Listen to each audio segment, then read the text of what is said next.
21-րդ դարի փարավոնը։ Զարմացաք, բայց ճիշտ եք լսել։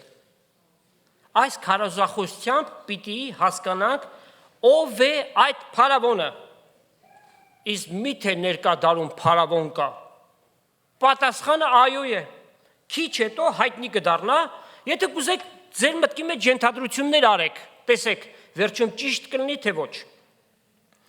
Երբ լսում ենք փարավոն, անմիջապես մեր միտքին չէ գալիս Եգիպտոս։ Աշխարհիկ պատմությունը մեզ հայտնում է, որ անտիկ Եգիպտոսի պատմության մեջ բազմաթիվ փարավոններ են եղել։ Փարավոնը եգիպտական անուն է մուծված եբրայերենից, որ թարգմանաբար նշանակում է թագավոր։ Կարծվում է, որ առաջին եգիպտական փարավոնը եղել է Նարմերը կամ Մենեսը։ Մեզ ծանոթ անուններ չեն, Քրիստոսից առաջ 3100 տարի առաջ ապրած այս թվի հետ լրիվ խնդիր ունենք, որովհետև այն տանում է մոտավորապես Ադամի ժամանակները, բայց մենք գիտենք Բաբելոնյան աշտարակաշինությունից հետո էր, որ ազգերի թագավորությունները հաստատվեց եւ դա ջրհեղեղից հետո էր։ Հանրահայտ փարավոններ ովքեր են եղել։ Կուֆուն, ում վերագրվում է Գիզայի մեծ բուրգի կառուցումը։ Միջև հիմա գիտնականները գլուխ չեն հանում, թե ինչպես դա կառուցվեց, արդյոք մարդը կառուցեց, թե այլ մոլորակայինները, այդ հետո կիմանանք։ Թութանհամոն, ում գերեզմանը, ավելի ճիշտ ասենք, դամբարանը անցյալ դարում գտան, ուղղակի մատ տրված չէր, մումիան պահված էր հրաշալի ձևով։ Ռամզեսների դինաստիան եւ վերջինը եղել է Կլեոպատրան։ Բոլորը մեկտեղ 33 դինաստիա, դայնաստի։ Սուրբ գրքում 12 փարավոններ են նշված, թեև մեծամասնության անունները չկան, բայց ժամանակագրական առումով հասկանում ենք, որ դրանք տարբեր են։ Առաջին հիշատակությունը Աբրահամ նահապետի ժամանակ էր, եկեք կարդանք։ Ծննդոց 12-րդ գլուխ 10 համարից։ Ուրեմն այն երկրի մեջ սով եղավ եւ Աբրահամ Եգիպտոս իջավ այնտեղ պանդխ տանալու համար, վասնզի այն երկրի մեջ սաստիկ սով էր։ Երբ Եգիպտոս մտնելու մոտեցան, իր կնոջը Սարային ասավ. Ահա գիտեմ, որ դու գեղեցիկ, տեսքով կին մնես, եւ թերևս երբ եգիպտացիները քեզ տեսնեն, ասեն, ասիկա անոր կինն է եւ զիս մերցնեն, բայց քեզ ողջ թողնեն, սա Աբրահամի մարդկային թուլություններից մեկն էր, որ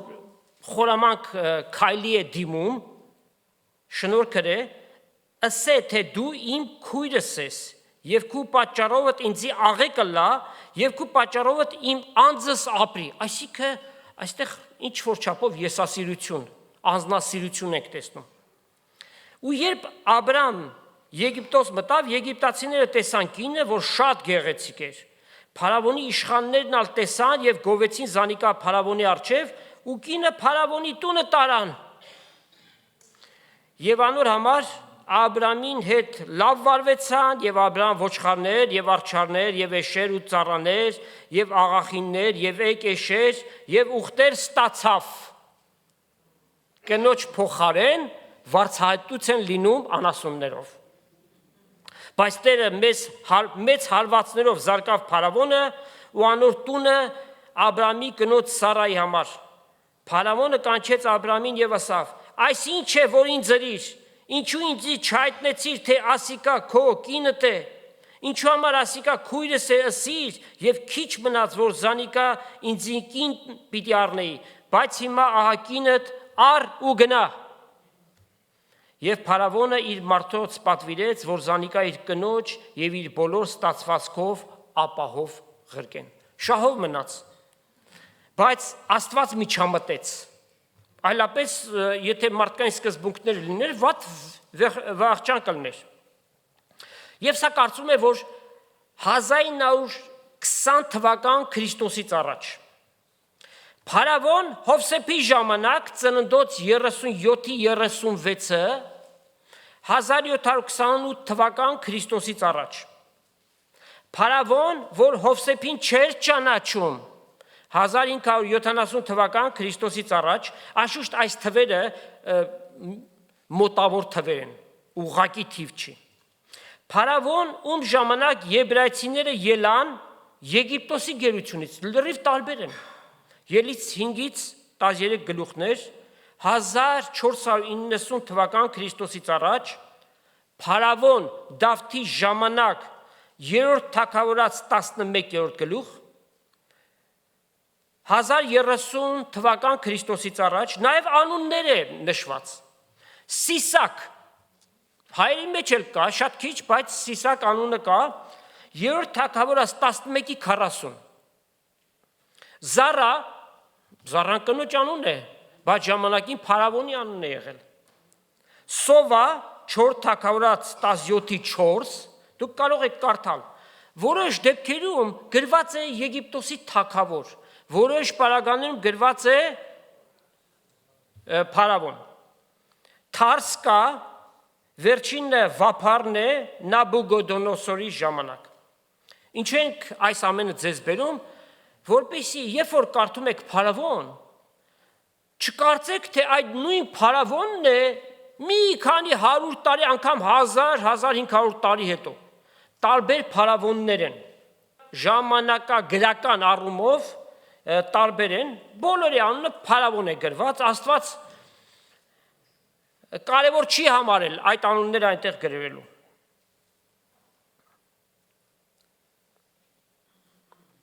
Մի քանիսը նշենք օրինակ։ Մեկը շատ բարյացակամ գտնվեց Հովսեփի հանդեպ։ Մի անձնավորություն, որ իր եղբայրներից մերժվեց, նրանք 20 արծաթով ծախեցին իսմայելացիների վրա, քարավան էր գնում Եգիպտոս։ 20 արծաթով իրենց հարազատ եղբորը ծախեցին, եւ մենք գիտենք, երբ որ Հովսեփը այնտեղ գնաց, ինչ սկիզբը չարչարանքներ ունեցավ, բանտարկվեց, բայց ի վերջո, անշուշտ ամեն փառք Աստծունն է, Աստված նրան բարձրացրեց, բայց նաև գործածեց Փարավոնին։ Փարավոնը տեսավ Հովսեփի հանճարը եւ հավատարմությունը նրան կարգեց բոլոր բաների վրա։ Եգիպտոսում երկրորդ անձնավորությունը դարձավ Հովսեփը, գահով միայն Փարավոնն էր իրանից բարձր, բայց բոլոր գործառույթները տրված էր Հովսեփի ձեռքը։ Հովսեփի մահից հետո մեկ ուրիշ Փարավոն ելավ։ Հետաքրքիր է կարդանք, ինչ տեղի ունեցավ, Ելից առաջի գլուխ 8 համարից։ Արդ Եգիպտոսի վրա նոր թագավոր ելավ, այսինքն նոր Փարավոն ելավ, որ Հովսեփին չէր ճանաչում, ոչ էլ Հովսեփի ուրեմն ժառանգությունը, թե քանի տարիներ նրանք ապահով են եղել, երբ որ ամբողջ տարածաշրջանում սով է եղել եւ իմաստուն ձևով ղեկավարել է երկիրը։ Նա ասավ ժողովրդին, ահա Իսրայելի որդիների ժողովուրդը մեզ շատ եւ զորավոր են։ Եկեք խորամանկություն բանեցնենք անոնց դեմ, որ չլատ է շատանան ու երբ պատերազմը պատահելու լա, անոնք ալ մեր թշնամիների հետ միանան եւ մեր դեմ պատերազմին եւ ազ երկրեն ելեն։ Անոր համար գործավարներ դրին անոնց վրա, որպիսի չարչարեն զանոնք ծանր գործերով։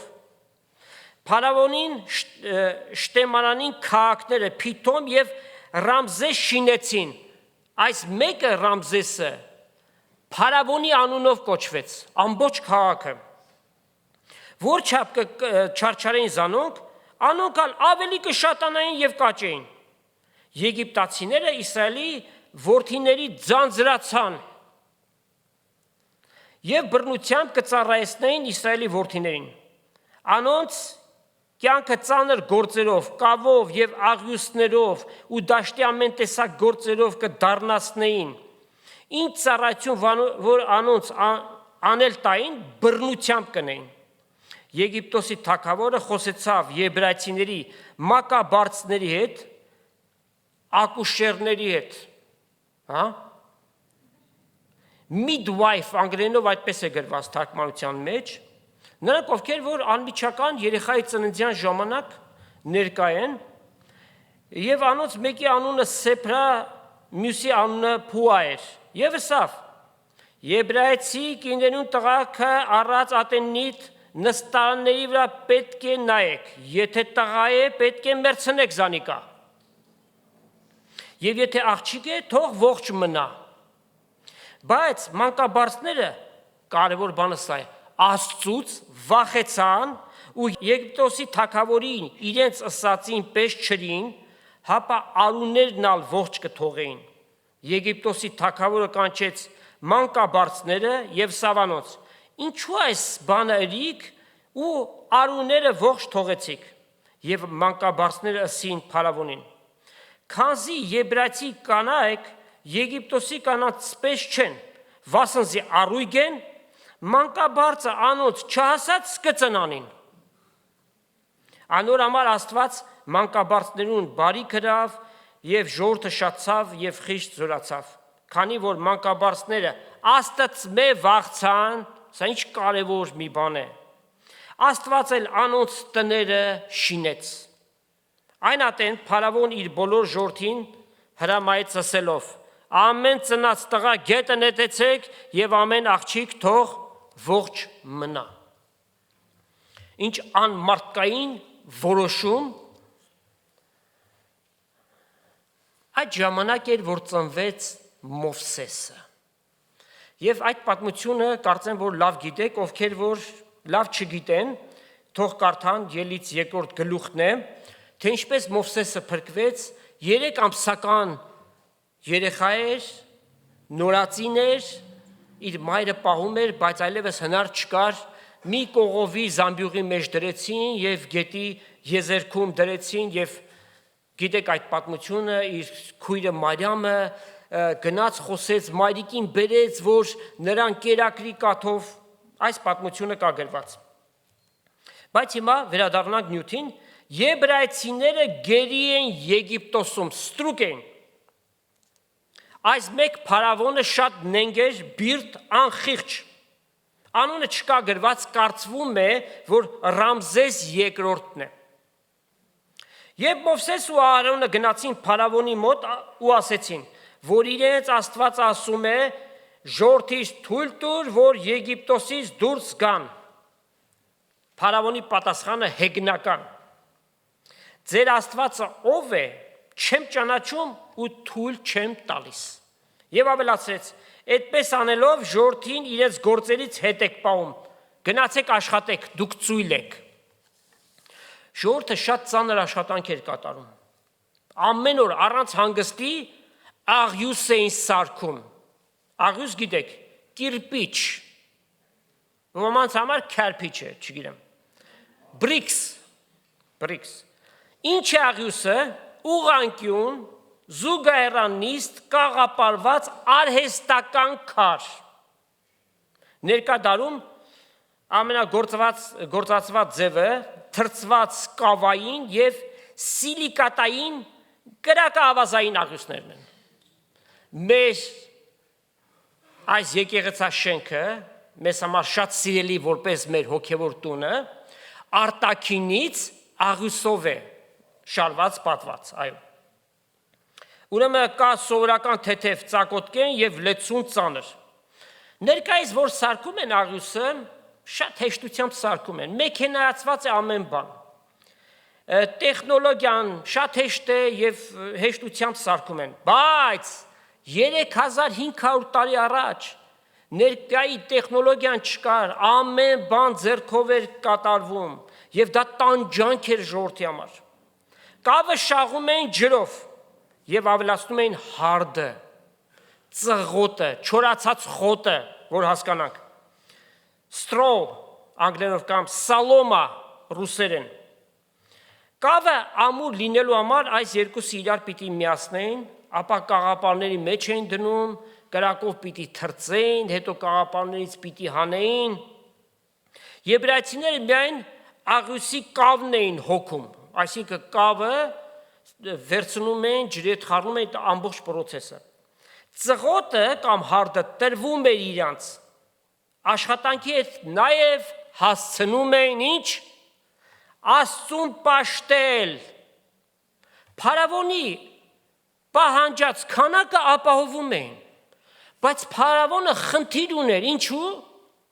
որովհետև նրանք ժամանակ էին գտնում Աստծուն պաշտելու, ահա պրոբլեմը սրա մեջ է։ Փարավոնը ատեց այդ բանը, որ ժողովուրդը Աստծուն է պաշտում։ Եվ հիմա կարդանք, թե ինչ տեղի ունեցավ Ելից 5-րդ գլուխ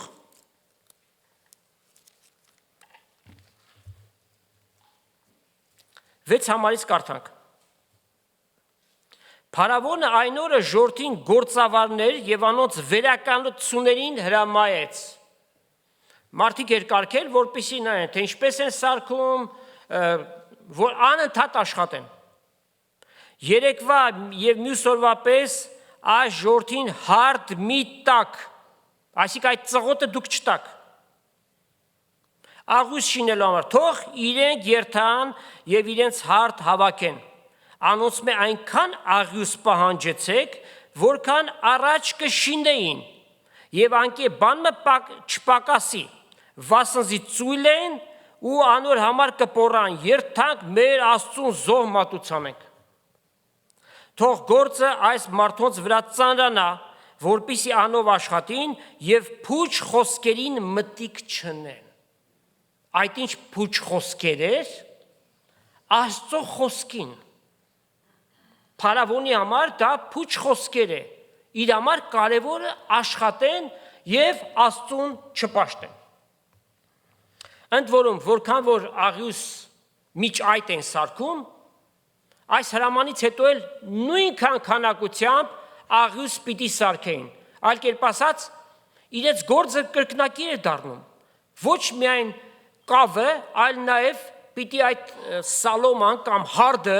նրանք գնային, հոգային, բերեին եւ այդ ամենը կատարեին։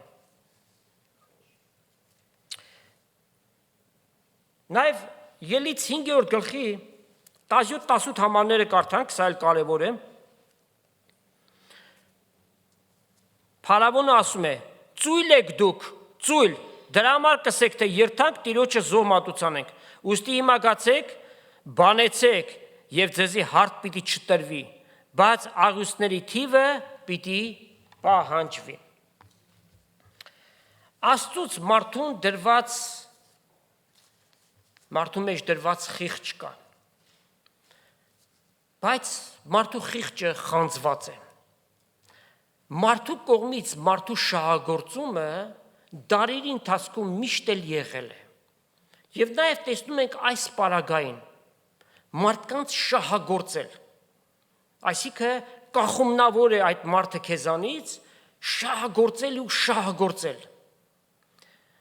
90-ական թվականներին Միացյալ Նահանգներ հայերի մեծ բազմություն եկավ եւ նրանք ովքեր որ 10, 15, 20 տարի առաջ էին եկել, դրանցից շատերը ոսկերչական բիզնեսներ էին բացել եւ նոր եկած հայերը, քանի որ լեզվական խնդիր ունեին, անգլերեն չգիտեին, մի աշխատանք պիտի անեին։ Եվ ամենահարմար տեղը, ամենաշատ այսինքն եղած տեղը ոսկերչական բիզնեսներն էր։ Ընդունում էին այնտեղ աշխատելու, չարաչար աշխատացնում էին, երկար ժամեր աշխատացնում էին, շատ քիչ վճարում էին եւ վճարելն էլ այնպես էին այդ գումարը տալիս, կարծես ողորմություն են տալիս։ Այսինքն իմացի, հա, եթե ես քեզ չվճարեմ, քո ընտանիքդ սովից կմեռնի։ Սա ինչ է։ Խանձված խիղճ չունենալ, որ Աստված մարդու մեջ դրել է որպես դատավոր։ 1, 2, 3, երբ որ այդ ձայնը լռեցնում ես, այլևս այդ ձայնը չի խոսում։ Փարավոնը անխիղճ անգութ մեկն էր, նրա համար հոգ չէր, թե այդ աշխատանքի ընթացքում մարդիկ կմեռնեն, միայն թե իր հրամայած աղյուսների քանակը պիտի ապահովվեր։ Եվ խանձված խճմտանք բառակապակցությունը Պողոս առաքյալը գործածում է Տիմոթեոսին գրված առաջին նամակում 4 գլուխ եւ 2 համար։ Conscience seared անգլերենով կամ սաժոնիվ վսովիստի ռուսերենով։ Այդպես վարվելով Փարավոնը այդ ժողովրդին զրկում էր Աստծուն պաշտելուց։ Փարավոնի խնդիրը աղյուսը չէր։ Փարավոնի խնդիրը, որ այդ ժողովուրդը Աստծուն չպաշտի։ Ձեր Աստվածը ով է որ։ Հետո տեսավ ով է այդ Աստվածը։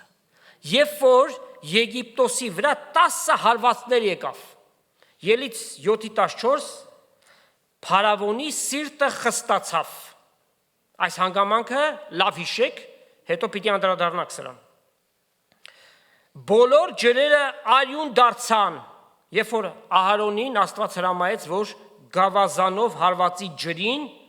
բոլոր ջրերը, այդ թվում նաև խմելու ջուրը, արյուն։ 8-րդ գլխի ելից 8:1 այս հարվածից հետո Աստված Մովսեսին ղրկեց, ասաց գնա Փարավոնին եւ ասա ազատի իմ ժողովրդիս, այստեղ էլ շատ կարևոր, որպիսի ինձ պաշտեն։ Ուրեմն խնդրո առարկան Աստծուն պաշտելն է։ Փարավոնը պայքարում է, որ չպաշտեն, Աստված իր իրավունքն է, որ մարդ արարածին ստեղծել է իր փառքի համար, իրեն պաշտելու համար։ Փարավոնը մերժեց,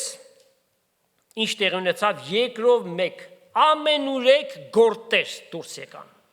Փողոցներում, տանիքների վրա, տների մեջ, ննջարաններում, պատկերացրեք մարդկանց անկողինների վրա գործեր։ Ովքեր են զզվում գործերից, մեծամասնությունը, լպրծուն մի կենթանի է, չէ՞։ Բայց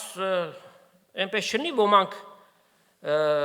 նեղանան, որովհետև մարդիկ կան, որ գործ են ուտում եւ ասում են դուք, որ չեք ուտում, ձեր բերանի համը չգիտեք։ Միգուցե չգիտենք։ Հաջորդ հարվածը ամենուրեք ոչիլ lies անգլերենով կամ վշի ռուսերեն վշի, շատ տարօրինակ մի բառ է, չէ՞։ Շնաճանճեր, որոնք մահ են տարածում։ Անասունները մեռան։ Պատկերացրեք, նրանց գլխավոր ամբողջ տնտեսությունը, ինչից էր կազմված, գյուղատնտեսություն, անասնապահություն, անասունները մեռան։ Ուրեցքներ մարդկանց վրա։ Կարկուտ, եթե սա սորական կարկուտ լիներ, այդ մասին չէր գրվի։ Ուրեմն այնպիսի կարկուտ, որ ավերներ էր գործում։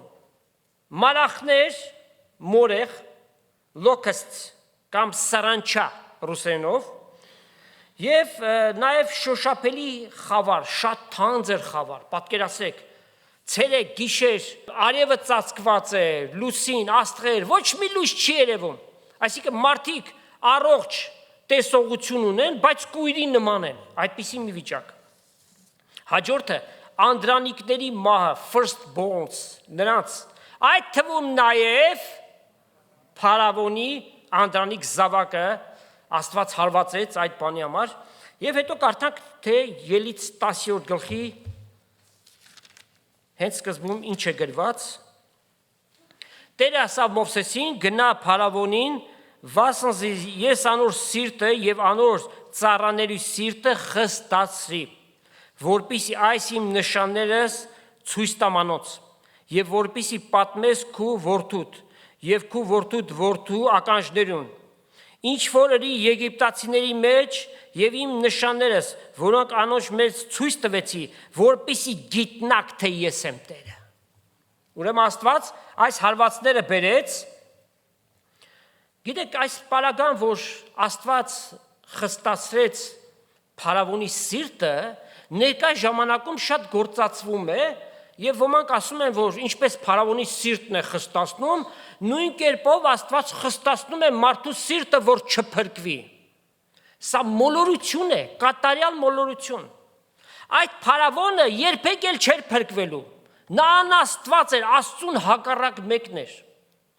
Աստված նրա սիրտը խստացրեց, որ թույլ չտա ժողովրդին դուրս գալու, որպեսզի Աստծո փառքը տեսնեն, որ այս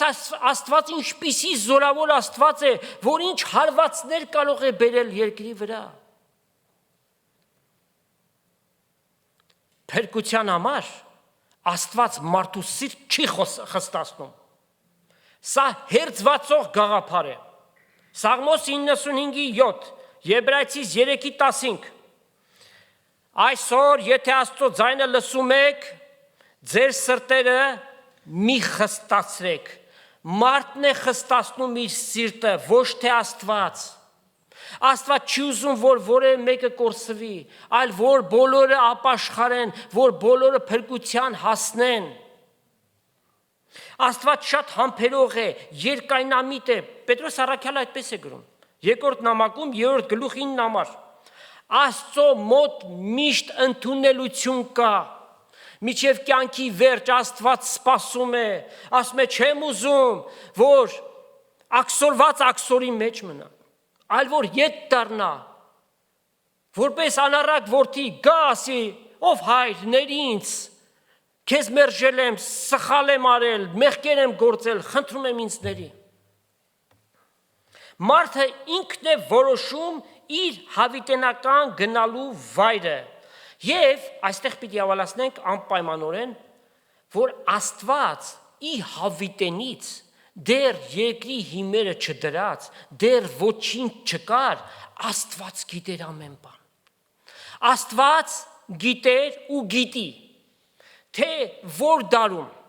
որ երկրում, որ ժամանակում, որ պարագաների մեջ, ով է, որ իրեն այո պիտի ասի, նրանց էլ աշխարհի սկզբից առաջ նախասահմանում է եւ նրանց անունները կենաց գրքի մեջ գրված են։ Պարագան սա է, որ մենք է որ չգիտենք ովքեր են նախասահմանված, դեռ ովքեր են որ Տիրոջը պիտի գան, հետևաբար ամենին Աստծո խոսքը պիտի խոսվի։ Սա միջանկյալ ուրեմն բացատրություն սիրտը խստացնելու վերաբերյալ փարավոնի պարագան բոլորովին չենք կարող վերցնել եւ մարդկանց փրկության համար այդպես ասել, որ Աստված սիրտը խստացնում է, որ չփրկվի։ Միթե Աստված չի սիրում այդ անձնավորությունը, իր ձեռքերի գործն է, իր պատկերը եւ նմանություն ունի։ Աստված ասում է, գրված է, որ ծածուկ տեղերը լացում է մարդկանց անհավատության վրա։ Ելից 14-րդ գլխում կարդում ենք, թե Աստված ինչ մեծ հրաշքով, գերբնական ձևերով ազատեց իր ժողովրդին, Կարմիր ծովը ճեղքվեց, այդ պատմությունը լավ գիտեք, եւ 600,000 հետևակ հաշված է, որ այդ մոտորապես 3 միլիոն մարդ Եգիպտոսից դուրս եկավ իբրև թե ցամաքով։ Փարավոնը ձիակառքերով ընկավ այդ մարդկանց ետևից, միջև այն աշճան, որ այդ ձիակառքերը հենց Կարմիր ծովի մեջ էլ խորտակվեցին։ Մենք արձանագրեցինք փաստերը համառոտակի։ Փորձենք վերհանել այս պատմության հոգևոր խորհուրդները։ Նախ տանք պատասխան այն հարցումի, որով որ սկսեցինք։ Ով է 21-րդ դարի փարավոնը։ Մի շտապեք պատասխանելու։ Ինչ եք կարծում, որևէ դիկտատոր, որ մարդկանց զրկում է աստվածատուր խոսքի իրավունքից, հավատալիքի իրավունքից, բռնակալ է, մարդկանց հանիրավի հալածում է, սպանում է, այդպիսի մեկին, օրինակ, այդ պաշտոնին կարող է հարմարել Հյուսիսային Կորեայի այդ փառքի մոլագարը, պապից սկսած բոլորը փառավորվում են, տեսել եք այդ ժողովուրդը, անշուշտ հասկանում ենք, որ վախից դրդված է, որ այդպես են անում, բայց իր փառքը, իր փառքը։ Հարմարում է։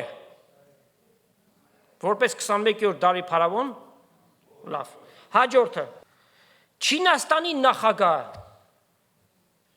Չինաստանի նախագահը հարմար է։ Նա էլ մի բռնակալ է։ Նա էլ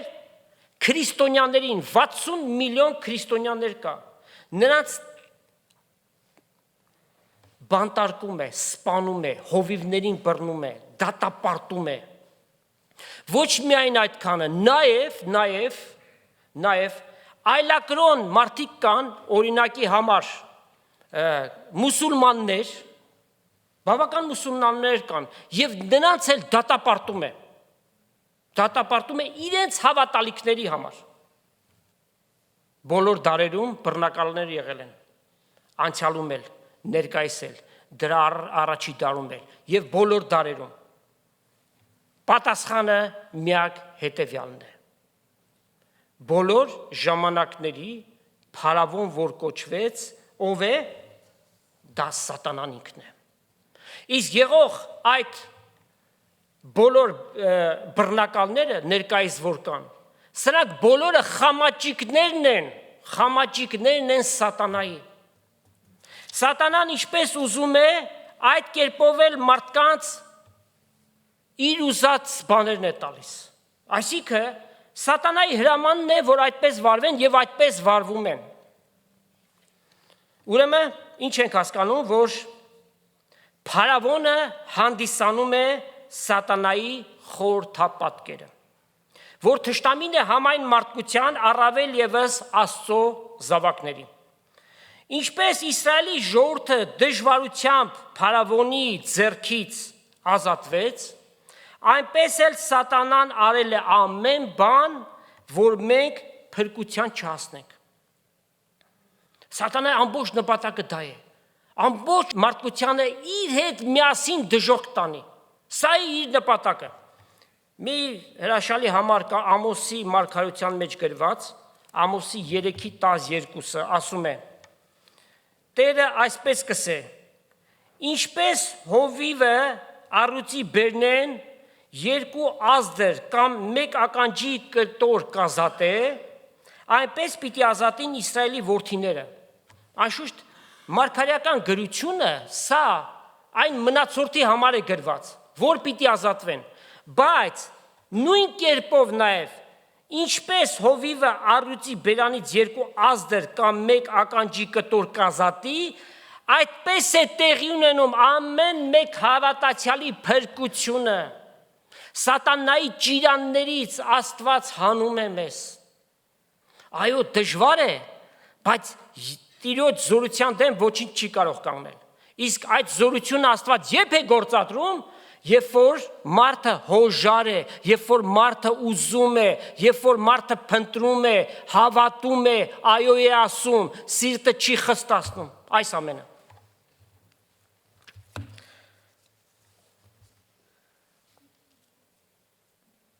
Սատանան համայն մարդկության ախոյանն է, թշնամինն է, հակառակորդն է, եւ իր համար գրված է Երկրորդ Կորինթացիս 4:3 համարից կարդանք։ Իսկ եթե մեր ավետարանը ծածկված է, կորսվածների համար է ծածկված, որոնց մեջ այս աշխարհի Աստվածը փոքրատառ է գրված, բայց Աստված է գրված։ Այս աշխարհի Աստվածը անհավատների մտքերը կուրացրեց, որպեսզի Քրիստոսի ավետանի փառքի լույսը նրանց վրա չծագի, որ է Աստծո պատկերը։ Սատանան կուրության հոգի է բերել մարդկանց մեջ, բայց Աստված ուզում է իր ստեղծագործության փրկությունը։ Փարավոնը ինչ ասեց ժողովրդի համար, ասել է թե սատանան։ Ելից 5:9 թող գործը մարդկանց վրա ծանրանա, որպեսզի դրանով աշխատեն, այսինքն դրանով զբաղված լինեն, որ այլևս Աստված պաշտություն նրանց մտքից չանցնի եւ փուչ խոսքերին մտիկ չանեն։ Այսինքն Աստծո խոսքը հանդիսանում է փուչ խոսք։ Նույն կերպով սատանան հեծնել է մարդկությանը դարերի ընթացքում մինչև այսօր։ Նպատակը, որ Աստծուն չճանաչեն։ Աշխատանք ու ավելի աշխատանք եւ զբաղում։ Հիմա աշխատանքը շատ կարևոր բան է։ Ամենս պիտի ջանանք մեր աշխատանքով, մեր ընտանիքներին ապրեցնենք, կերցնենք, բայց աշխատանք եւ անverջ աշխատանք, որ անգամ քննելու համար բավարար ժամ չլինի, էլ այդ անձնավորությունը ինչպես Աստված կպաշտի։ Իր մտքի մեջ, իր կյանքի մեջ միայն մի բան կա, աշխատանք։ Միայն աշխատանքը չէ, հիմա այս պարագան, որ մենք քննեցինք, բայց շատ ու շատ այլ զբաղումներ կան, որով սատանան զբաղեցնում է մարդկանց, որպեսզի Աստծուն չպաշտեն։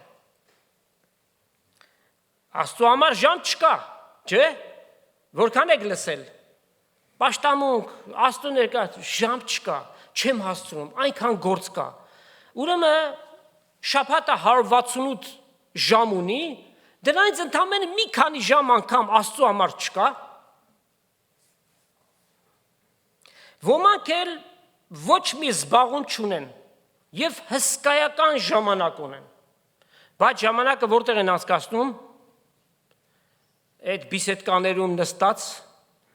կարդ խաղալով, նարդի գցելով,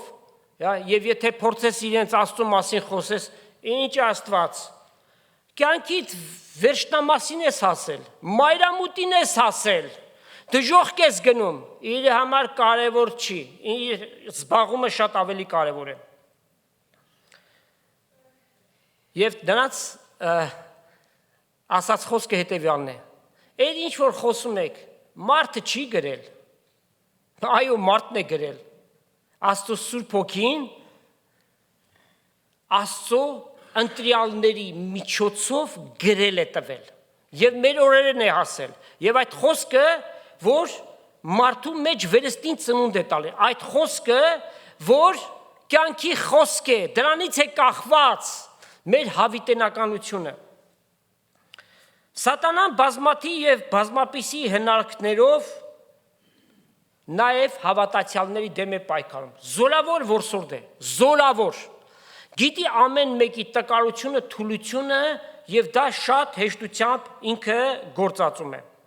Թեև մենք Քրիստոսի մեջ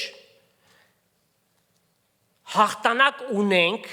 եւ դա կոչվում է դիրքային հաղթանակ, positional հաղթանակ, բայց շատ հաճախ վիճակի մեջ ենք մենք պարտվում։ Հենց միայն վերցնենք կենցաղային շատ հարցերի մեջ, որոնց վրա պետք չափ ժամանակ դնել, ծանրանալ,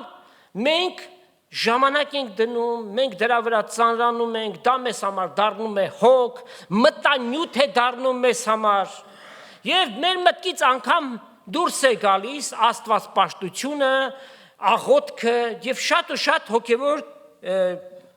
դաշտի մեջ սկսում ենք կաղալ։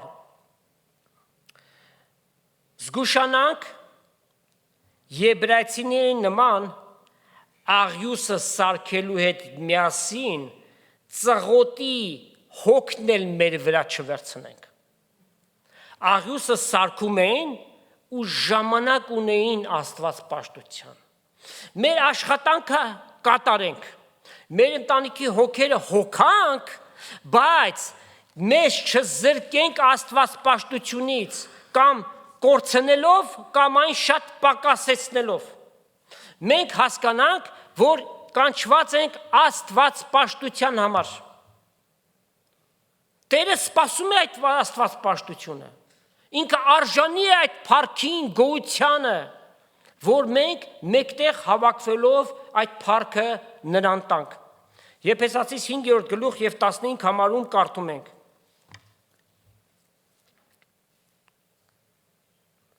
Նայեցեք, որ զգուշությամբ քայլեք, ոչ թե անմիտների պես, հապա ում իմաստունների պես ժամանակը ծախու առնելով։ Վասնզի օրերս չար են։ Այսինքն սատանան մանավանդ 21-րդ դարում, այս տեղեկատվական հոսքի դարում զբաղեցնում է նաև հավատացյալներին։ Ժամեր ու ժամեր դատարկ բաների վրա։ Ամենքս քննենք մեզ, որքան ժամանակ պալապտեղն ենք անցկացնում։ Իմաստունների պես ժամանակը ծախողարնենք, անմիտ չլնենք, հապա իմանանք ինչ է Տիրոջ կամքը։ Հոգիով լեցվենք, ոչ թե գինիով, նաև սաղմոսներով, օրհնություններով, հոգևոր երգերով, ձեր մեջ խոսակցելով, երգենք եւ սաղմոսենք Տիրոջը, մեր սրտերի մեջ նաև մեր ձայները գործածենք։ Այսօր որ հավաքվեցինք այստեղ, առաջի կես ժամը այդ փառաբանության երգեր էր։ Տերը արժանի է, որ իր անունը բարձրացնենք եւ փառավորենք։ Ամենատեն, ամեն բանի համար գոհություն տվեք Աստծո եւ Հորը մեր Տեր Հիսուս Քրիստոսի անունով։ Նաեւ Կողոսացիս 4:5-6 համարները, կարծես թե նույն բանն է, բայց մի քիչ տարբեր։ Խոհեմությամբ վարվեցեք դուրսինների հետ, ժամանակը ծախու առնելով։ Այսինքն, երբ որ մեկին բարև ես տալիս, էլ նրա կյանքի պատմությունը եւ այլն, քո ժամանակը թող չտանի։ Եթե պետքություն ունի օգնության օգնի, բայց դատարկ բաների վրա ժամանակ մի ծախսի։ Ձեր խոսքը ամեն ատեն շնորհքով, որպես թե աղով համեմված ալա, գիտնալով թե ինչ կվայել է ձեզի ամեն մեկին պատասխան տալու։ Ուրեմն իմաստուն եւ խելամիտ ձևով դասավորենք մեր ժամանակը, չվատնենք այդ ժամանակը, սկզբունք, որդեգրենք սկզբունք, այսինքն պրինցիպ, եւ դա հետեւյալն է, առաջնահերթություններ, այսինքն priority, Աստծո խոսքը ինչ ասում, առաջ, որը, հոգևորը, հետո մաննավորը, մաննավորն էլ է պետք, որտեւ ընտանիք ունեն, երեխաներ, ծնողներ, բայց առաջ հոգևորը, հետո մաննավորը։ Խորամանկ է այդ անօրենը, սատանան խորամանկ է, խաբեության հոգին է տարածում, նաև հավատացյալների համար դավեր է դյութում, ճանաչենք այդ հոգին, ինչպես Աստծո խոսքը ասում է, սատանայի գործերը չիմացող մի եղեք, այլ իմացեք, թե այդ խորհուրդները, որ գալիս է, որտեղից է գալիս։ Անգամ Պետրոս առաքյալը մի խոսք ասաց Տեր Հիսուսին, որ եթե քննենք պիտի ասենք լավ բան էր ասում, որտեվ Պետրոս այդ պարագային չէր հասկանում Աստծո ծրագիրը, ասավ ով որ քեզ թողնի, ես չեմ թողնի, միթե մենք կթողնենք, որ դու խաչել ես։ Եվ Հիսուս ասաց, յետիսանցի սատանա, այսինքն այդ բերածդ գաղափարը նրանից է գալիս, սատանան է քեզ միջնորդով, որ այդ բանը դու անես։ Մենք էլ հասկանանք, սատանան հաճախ նաև լավ թվացող բաներով կարող է շատ վատ մի վիճակի մեջ մեզ հասցնել։ Հիշենք, Հիսուս պիտի լինի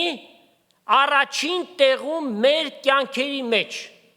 Եթե մեկի համար այդպես չէ, ինքը սխալ վիճակի մեջ է գտնում։ Հիսուս պիտի լինի նախապատիվ, preeminent։ Մեկտեղ հավաքվելն էլ երբեք չմոռանանք։ Սատանան ատում է այս հավաքույթը, փարավոնը ատում էր ժողովրդի մեկտեղ հավաքվել եւ Աստված պաշտությունը։ Ինչու է ատում, որտեղ մենք այստեղ հավաքվեցինք ինչի համար, որ Աստծո փառքը ներկայացնենք, որ նրա գործերը ըստ խոսքի բերենք մեջտեղ, որ նաև սատանայի գործերը մեջտեղ բերենք, եւ սատանան չի հաճենում, սատանան ատում է այս հավաքույթները։ Իրեն հակառակ մենք պիտի հավաքվենք եւ պիտի պաշտենք ուզի թե չուզի։ Ջանք անենք, ջանքի մեջ թուլասիրտ չգտնվենք։ Մեկտեղ հավաքվելը մի թողեք, որքան որ Տիրոջ գալուստի մոտ լինելը կտեսնեք։ Ասեք տեսնեմ, այստեղից ավելի լավ տեղ կա։ Կա։ Եթե կա, ասեք իմանանք։ Չկա։ Աստծո ներկայության մեջ, իր խոսքի հետ, իր փառքի հետ, Տեր ասավ 2-3 հոգի, մենք քանիսն ենք այստեղ, ինքը մեր մեջ ներկա է, փառք լինի իր մեծ անվանը։ Այսօրվա նյութը զգուշացնող մի նյութ է, ասեցինք, որ փարավոնը սատանայի խորհրդապատկերն է, կամ հակառակն էլ կարող ենք ասել, սատանան փարավոնի խորհրդապատկերն է, երկուսը իրար հետ են, ինչպես այդ փարավոնների բիրտ, անմարդկային վիճակն եք տեսնում, նաև սատանան այսօր ատում է մարդկությանը, անգամ նրանք, ովքեր իրեն հավատարիմ են, նրանց էլ է ատում, խաբելով նրանց տանում է դժոխք։ Պետրոս առաքյալը հետևյալն է ասում իր առաջին նամակ 5-րդ գլուխ եւ 8 համարը։ Արթուն կեցեք, հսկեցեք։ Սա ասել չէ, որ գիշերը մի քնեք։ Գիշերը պիտի քնենք եւ բավարար քուն պիտի ունենանք մեր մարմինները պարարտ լինելու համար։ Հսկենք, զգոն լինենք, որովհետեւ ձեր հակառակորդը սատանան մռնչացող առյուծի պես, ինքը առյուծ չէ, ով է առյուծը, Հուդայի ցեղից եղող առյուծը, Հիսուս Քրիստոսն է, սատանան Հիսուսի բոլոր գործերը կրկնօրինակում է, իրեն ցույց է տալիս առյուծ, ինքը առյուծ չէ, բայց մարդու հետ համեմատությամբ ինքը շատ զորավոր է, ինքը 6000 տարվա փորձառություն ունի մարդկանց հետ աշխատելու, գիտի մեր բոլոր տկարությունները եւ այն 1/3 հրեշտակների, որ իր հետ միասին բերեց այս ամբողջ օթային տարածքում եւ երկրի վրա ամենուրեք գործող 24/7, ինչպես անգլերենով ասում են, օրը 24 ժամ եւ շաբաթը 7 օր շարունակաբար նրանք գործում են եւ երբեք չեն դատարում։ Ուրեմն մռնչող առյուծի պես կպտտի եւ կփնտրի, թե ում պիտի կուլ տա։ Արդյոք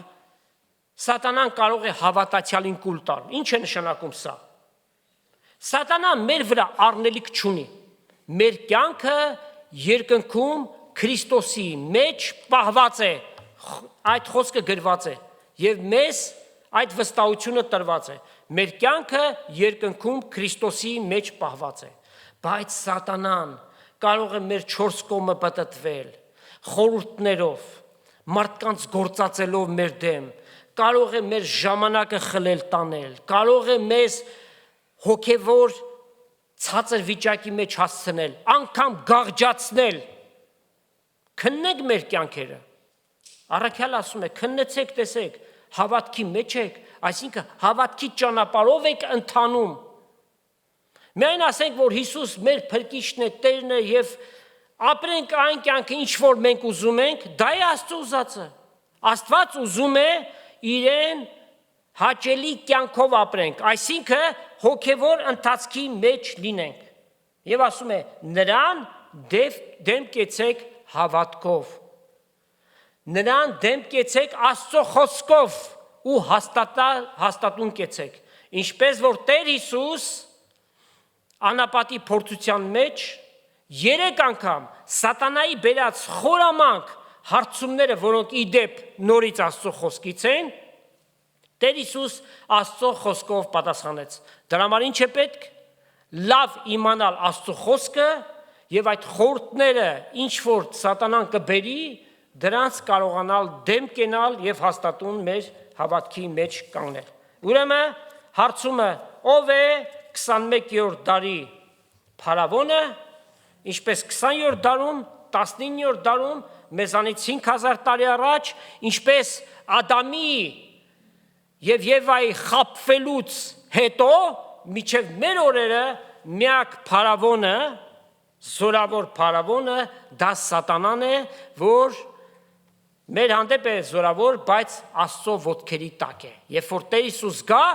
նրան պիտի ուղարկի այնտեղ, որտեղ որոշված է ծծումբով այրված կրակի լիճը։ Իսկ մենք Տիրոջ գործերը հասկանանք, Տիրոջ ճանապարհը բռնել ենք, հաստատակամբ քայլենք միջև նրա գալուստը։ Աստված օրհնի իր խոսքը եւ ձեզանից ամեն մեկին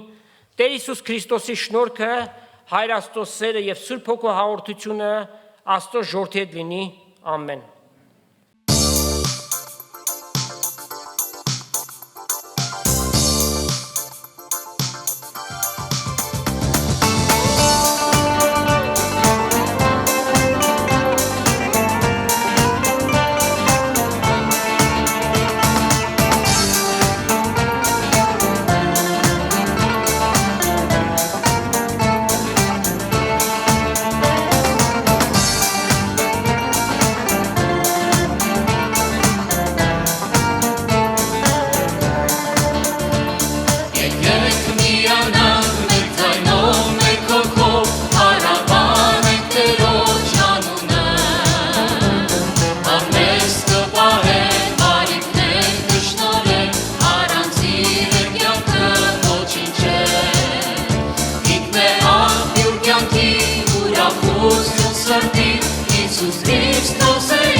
Key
Շնորհակալ եմ։